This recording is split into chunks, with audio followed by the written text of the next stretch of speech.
Hello and welcome to another episode of Unmasking Mum, the podcast. With me, your host, Anna Bonacera, a late diagnosed mother of 5 neurodivergent children, here to share her personal experiences with you and the fact that she hyper-focused and got herself 2 coaching, 3 ADHD specifically, accreditations, and I will share my knowledge with you as best I can. I always say if there is something you have Googled or asked AI, I like to think this podcast is the place where we answer those questions, not from a robot computer thing. And if there are any that I haven't answered that you really want to know, then I also would love for you to message, DM, email, wherever you want to get in touch with me so I can answer them for you as best as I can with the knowledge and experience I have. Okay, so last episode, I feel like it was a bit depressing, really, wasn't it? I was talking about a really challenging weekend I'd have.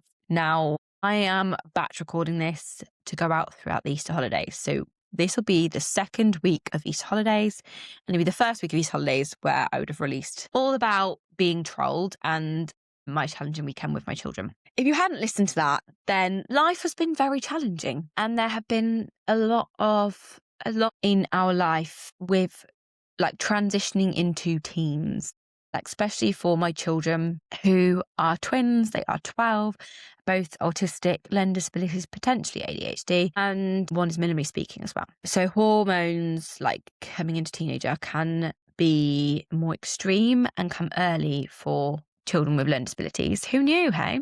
Just add another challenge for you. And yeah, there's a lot going on right now. And I explained a little bit on the other podcast. But also, like, my evenings are being taken up. Like, obviously, they're getting older, so they stay up more. And if you had, like, neurotypical child, or not even that, just, like, children who develop, like, typically, they can kind of do their own thing and kind of understand, like, boundaries and, like, you can play, you can stay up till 9 o'clock, but you stay in your room. I've got to eat dinner. I've got things to do. We've got things of an evening. I'm trying to be on calls for work and stuff. And I'm just finding my evenings like just absolutely non-existent. I am just constantly running up and down the stairs now. So it has kept me awake, searching for answers and ways to help. And we're having a lot of, from my child Luca, who is also the minimally speaking twin, self-injurious behaviour, which basically is he hits himself and hurts himself when he is in meltdown. And throws himself against the wall and stuff. So I need a long-lasting solution, because right now we have got IKEA gym mats on the wall, which I saw a hack on TikTok, and it is working, but he is 12 and only getting bigger and stronger, and I don't want him to go through the wall because it goes right into our bathroom, into our shower as well, where he targets. So my mind has been running busy with all the challenges that we have going on, but I actually had to stop myself, because although, yeah, life is challenging and it's hard work, there are elements of my life that this time last year I wouldn't have even dreamed were reality. And it's really funny because I've talked about this before, but when my dad died 4 years ago, very suddenly, I was a very spiritual person. I believed in everything happens for a reason, and so did he. We were very we loved like the Serendipitous film and paying it forward, and just that's like how he brought me up. And when I lost him, I lost like that side completely of me. I just was like, that is not true. Everything does not happen for a reason, because that was, my dad being taken from me so suddenly when he was 55. It's just there's not a reason for that. So it questioned everything that I believed in. And along with that side, I'd also been very into like law of attraction and manifesting. And my dad loved The Secret. Like, he introduced me to it and all that stuff, and visualization. And I just kind of lost it. And then at the last kind of quarter and a bit of last year, came across Francesca Amber, who is a podcaster and an author of Manifest Like a Mother. And she has got a book club, which is called Book Club Bitches. And it is like an ADHD's dream, because I literally can't sit still and read a book. I'd love to say I have the time, but I really don't. And I just don't have the mental capacity as well. So I might have the time, but I don't have the mental capacity to take it all in. But I love how she talks. This, when you just listen to someone and you can like actually take in the content, whereas when you listen to some people on audio, God, I hope I'm not one of those people, you just feel like their voice is like just grating on you and you just want them to shut up. Is that me to you? Hopefully not. Anyway, so I joined her book club and it's like literally £10 a month. She does a book a month and she does it on a podcast, secret podcast. You get a link and you get access to this secret podcast. She literally does it every couple of days, depending on how many chapters there are. And she doesn't just read it out. She like comments on it. She like goes through her experiences. If there's like tasks, she'll kind of like share hers and she'll share her findings at the end, like what she is going to take on and use. And she kind of says, we read there's 52 weeks in a year, but there's 12 months in a year and 12 books a year on a month. Even if she takes one thing from each book, she thinks that's like a really positive thing. And it really helped me to tap back into that side that I'd lost of law of attraction, of manifesting, of visualization, a bit of spirituality, not massively, a bit of feng shui, which I'd never tried before, which was really interesting. And it actually works because I actually got some money back on something, but that's a whole other story. And it just really, it felt amazing. I remember, I think it was like December, we were dancing in the kitchen. And I always used to dance in the kitchen in the mornings with the kids.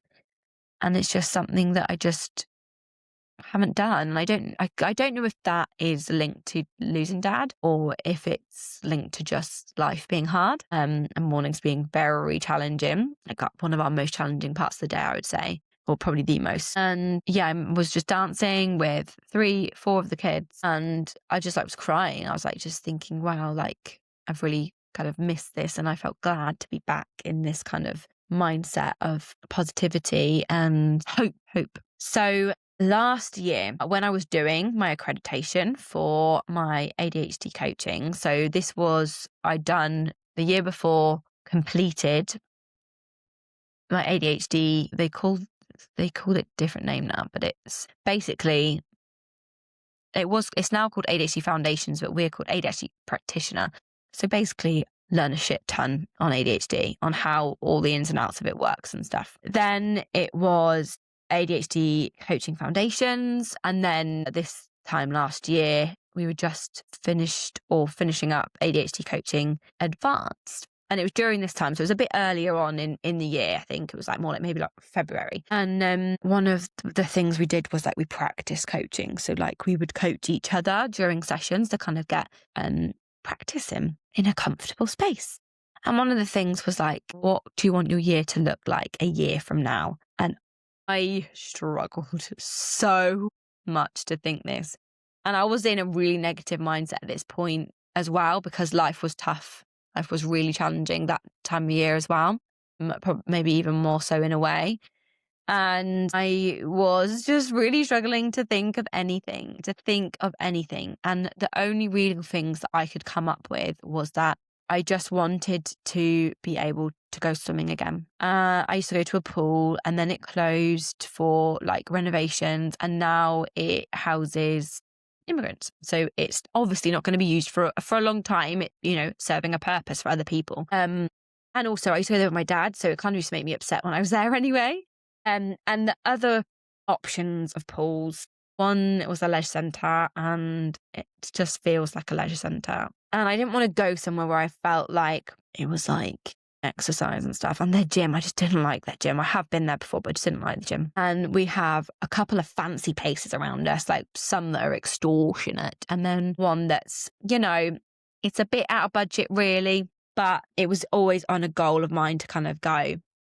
So I said that I just want to have time to go swimming in somewhere nice. And I kind of remember having a moment and visualizing me kind of walking up, walking in, just that feeling of going to that place and feeling a bit luxurious as well. And the other thing is just I just wanted more support. I just wanted more help in place to be with the twins, we were on the pathway to getting direct payments sorted, to get a personal assistant to take each of them out and do things with them. So then we'd have a bit of respite and I could do stuff with the other 3 children. And yeah, it was a long process, and it wasn't moving fast at all at that point. So that was like the only other thing that I could really think of that I wanted to do.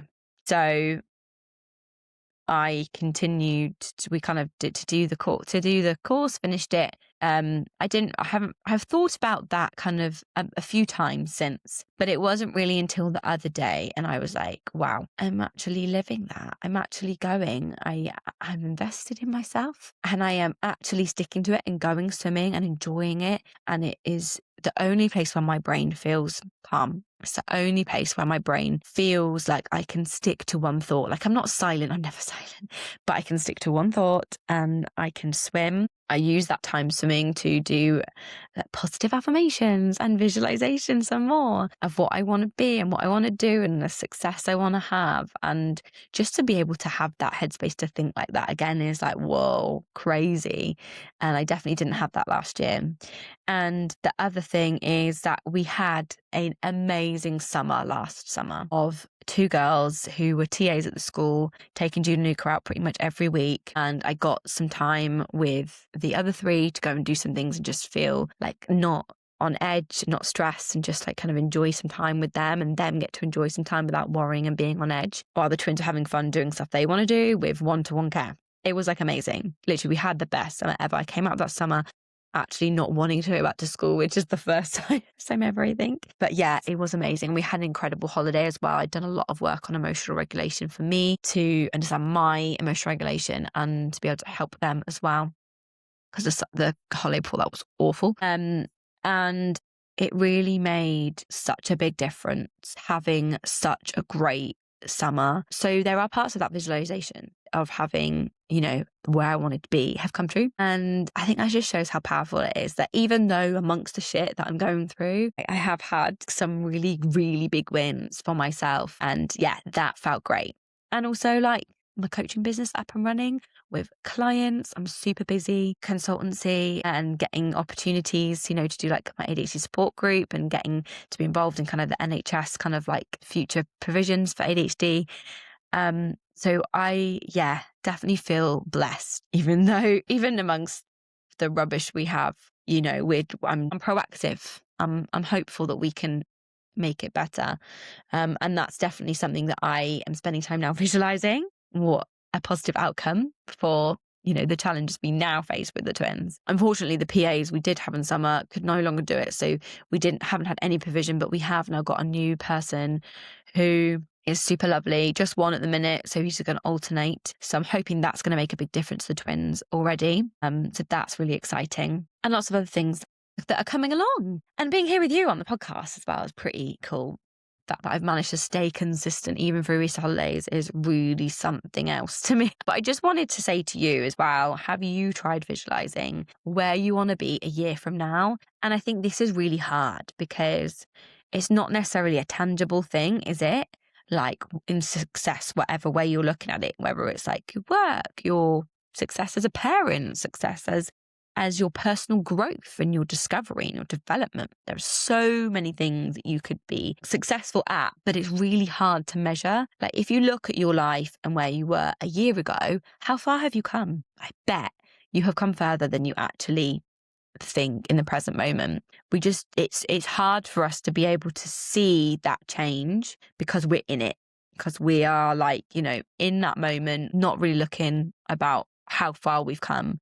It's not like we can have like this, unless you're on a weight loss journey, but, with weight loss, you see such a dramatic change in physical appearance that you can measure it really easily, but measuring success is super hard. So just maybe having a think about how could you measure your success? How could you measure your success going forward? And also spending time doing some visualization. Now, I am well aware that you're probably going to go away from this and never do this again, but I thought we'd do a little exercise, okay? So I'm going to tell you right now, okay, do not think of a pink elephant. Take a pink elephant and do not think about it. You're not allowed to think about anything else other than a pink elephant. Think about all the different other coloured elephants that you could have, just not pink. No pink elephants allowed. Now, when we say that, instantly our brain goes to think about pink elephants, right? So what do you actually want to visualize? It's actually easier than you think. Think about it and just build it out as much as you can. And if you really struggle with it, like, it's something that you are going to have to work on, definitely, but you can get started by just doing something like visualizing a happy memory. So like, maybe I'd take being on the beach last summer, just feeling like I can breathe and feeling that positive emotion. And, the kids playing together, going in and out of the sea, the sound of the sea waves, the smell of the sea, the has an ice cream boat that sings a song, and, all the positive sounds and smells. Tap into all of the different senses and really try and picture the happiness that you have had, and then try and use that to project into the happiness you want to have in the future, or whatever positive emotion it is. Even if you just start with thinking about this weekend, what are you going to do this weekend? How are you going, even if it's like a dog walk, picturing how it might, visualizing how it could be a positive dog walk, a chance for connection, for laughter, for love, for some self-care, whatever it is, taking a moment to really think about how that event is going to go in a positive way and see if it actually comes true. That would be interesting, wouldn't it? Anyway, that's it from me for today. I hope that this has given you some hope. Hope that it has given you some hope that life can get better, even amongst the shit we have to deal with. Hope you're surviving these holidays. Thank you so much for listening. Do share, comment, give any feedback. I'd love to hear feedback. I really do. Even if you send me a DM or tag me on socials, whatever it is that feels comfortable for you. And thank you so much for listening. And I'll see you very soon. Bye.